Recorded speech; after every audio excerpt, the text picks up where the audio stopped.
See, the problem weiter with PTSD treatment, with complex trauma treatment, is that almost all of our kids, they're not running off to who knows Yehubitzville. In desperation, some of them might, because they can't live. But you know that none of the kids, Meir Rebbe Mashgiach, he used to say, there are no such thing as dropouts. They're all push-outs. They're all push-outs. These kids want to stay right in our communities. They don't want to run away. This is not tach v'tat, pogroms in Europe. I once had a long conversation with a big historian, a Jewish historian, that this phenomena, they say people always went off. And I said, never like this. Never in the history of Klal Yisrael did we behead take tons of our precious children and push them off the derech. Never happened. Kids went off the derech. Sure. Pogroms and poverty took a toll on Klal Yisrael. Wars and idolatry back in the times of the Navi took a toll on Klal Yisrael. Of course. But there was never a time in history where we pushed them out, where we made them feel, we don't want you, you're not good enough to be a good Jew. If you're not perfect, yeshivish, chassidish, you don't fit exactly in our box, you're not Jewish. Never. Never happened. These kids are not, they don't want to go away, they want to stay with us. They stay as long as they possibly can. In our communities, in our pizza stores, even going to shul sometimes. We push them away, and what we don't realize is these brave children, because I think they're extraordinarily brave, to stay in a frum community, despite the fact they're going to experience triggers of trauma constantly every time someone looks at them weird, or makes a comment at them, which people do to this very day. Shemzach, you dressed like that. Shemzach. People make comments they don't understand, which just triggers the trauma more. Again, what they're really looking for is acceptance and love. Am I a good person or not? How will they get that acceptance if they put the right package on and they walk around doing it exactly the way you want? It's the clothing you accept, not the person. Did you ever really work out who is my child? Yeah, we talked about this, the scene of attachment, right? The scene. How many of us really sat down to work out who is my kid? Who are they? This sugya forces you to. This sugya makes you do it. How many people, when they're parenting, it's the kids in the bath and the kids in the car, and let's get the kids, where are the kids? It's like we've got this thing called kids. Let's just push them through life. Each one is a unique individual diamond with a pneumius and das. Oh, but if you dress them up all exactly the same, we forget that. So no, they don't want to go back so quickly and dress in a way where they disappear. They cannot ever recover, especially when they're dealing with present traumatic stress disorder, if they dress the way we want them to. They can't recover. Because the Havemin is always in their brain. You love my clothing, you don't love me. There is no way you can convince them I love you when they go and dress exactly the way they know we want them to. And they're trying to recover, both sides, they're trying to recover. They're complex trauma victims. And then when we get upset with them, we trigger them.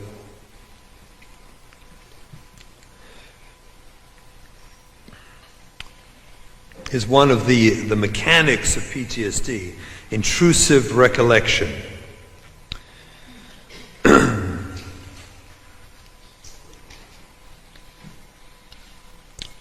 Intrusive recollection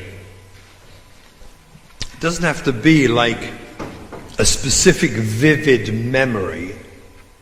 You know, a person, God forbid, they get mugged. There's a physically violent event, right? A person, God forbid, gets mugged at knife point, beaten to a pulp, their wallet taken from them. That's a very frightening near-death experience that will cause PTSD in almost anyone.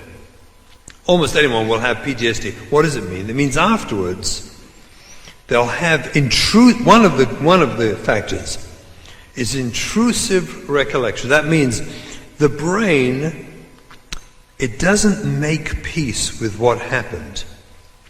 See, you have this experience observing me talking.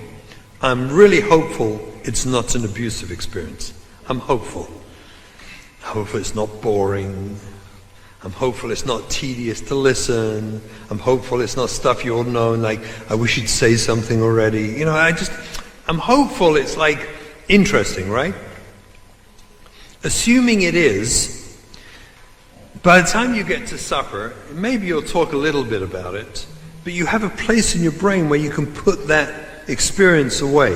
A folder, a filing cabinet, a memory place. There is a memory place, like a folder and filing cabinet in your brain where you can store the information you're learning from me now, here. You store it away. It's geweldig. What happens when you have a traumatic experience, where you experience real trauma? There's no place to store it.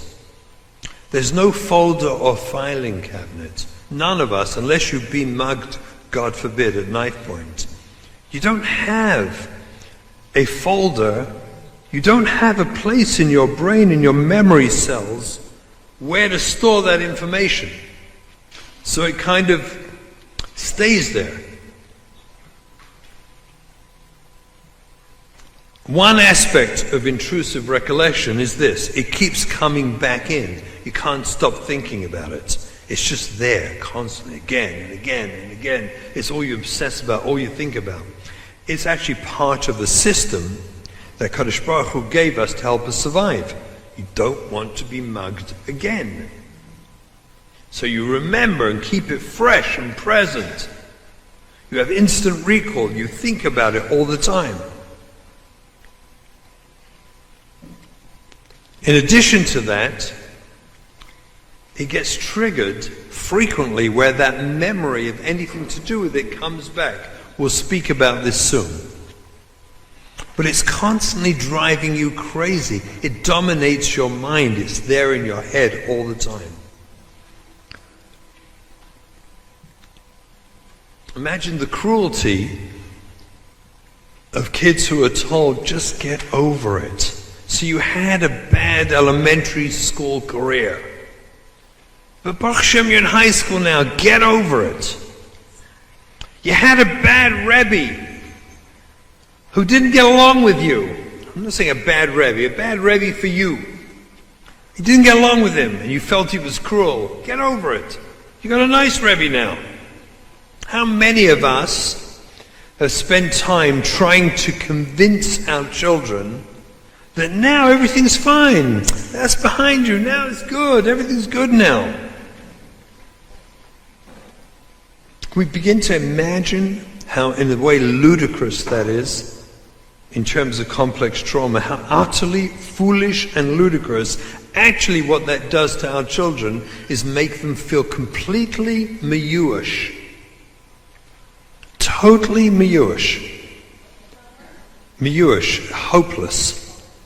Hopeless. How'd you say in Chassidish? Miyush. Shkoich. A Chassidish translation as we go here. It's okay.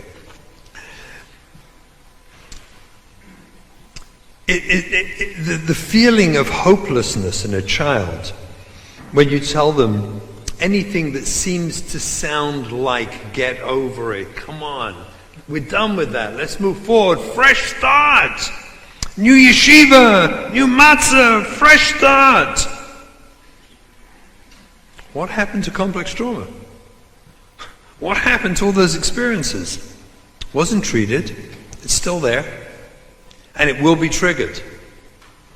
And these things are intrusive. I worked with a young lady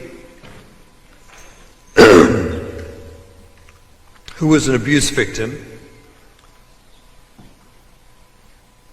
sexual abuse and emotional abuse. It had happened years before. The perpetrator was gone. There was no risk of her being hurt again. And I got a report from her school. I actually met with them. It was a fascinating meeting. They wanted to meet with me because there's a problem. You know, we're working with her, but there's a problem. What's the problem? She frequently is tired in class. She puts her head down. She's always like putting her head down, and she's not engaging the class.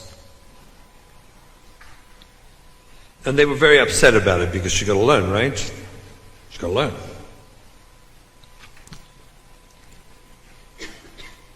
I worked with her to build up in her the courage.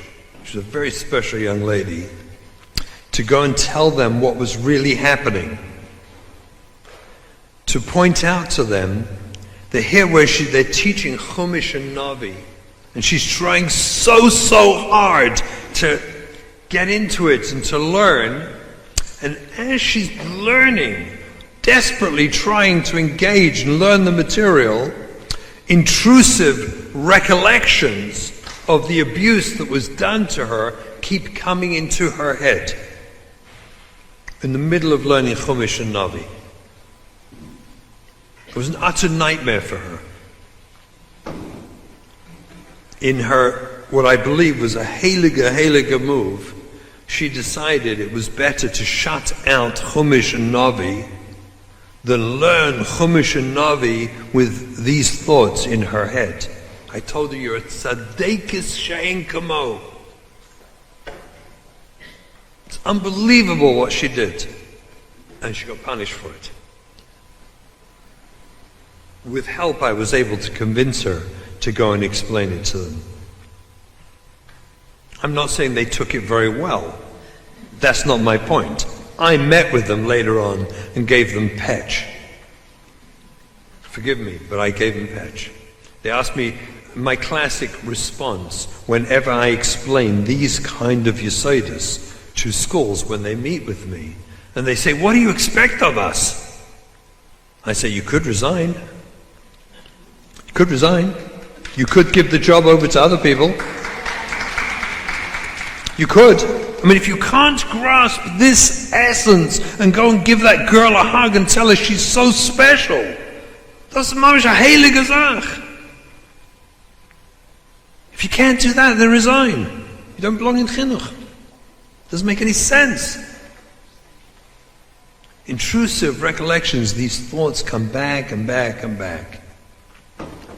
So how is the traumatic event experienced again and again and again? And this time, we're not just talking about one event, right? By now we understand in complex trauma, we're talking about thousands of events. Hundreds and thousands of little events. So here's the first one. Recurrent and intrusive distressing recollections of the event, including images, thoughts, or perceptions. I mean, it's not a nightmare for these kids. Images, thoughts, or perceptions. They perceive their failure in learning. They feel, they're sitting at the table and they try to say something in an answer to a question on Chumash. They don't get it quite right. And someone says, no. Not meaning to hurt them. And they're gone. They're gone. They're triggered and gone. They're not there. To them, their world just collapsed on their head. So yes, they have these intrusive thoughts and memories come back again and again and again, reinforcing what a loser I am, or what a bad person I am, because I'm aware that I'm a sexual being. That makes me evil. It doesn't make her evil. In young children, repetitive play may occur in which themes or aspects of the trauma are expressed. I had a story, a tragic story years ago. I don't want to go into all the details, but I was called by three, it was very interesting. 3 different people called me that they had noticed their children, who were like 3 years old, Shabbos afternoon, completely undressing, kids together, neighborhood kids and them, and playing together in the living room undressed. Never saw such a thing in their lives. 3 different people told me. They called me over a period of a week or 2 and told me this thing was going on. With a little bit of research, turns out there was one of each of those in those groups were in the same play group where abuse was occurring. Play with kids. People say, it's just kindish. It's not just kindish stuff. It comes out in their play and their action. You see it. And untreated later on in life, they're ruined. Because those children will become sexual beings early in a world where that's not acceptable. There's no markham for that. You can't support it.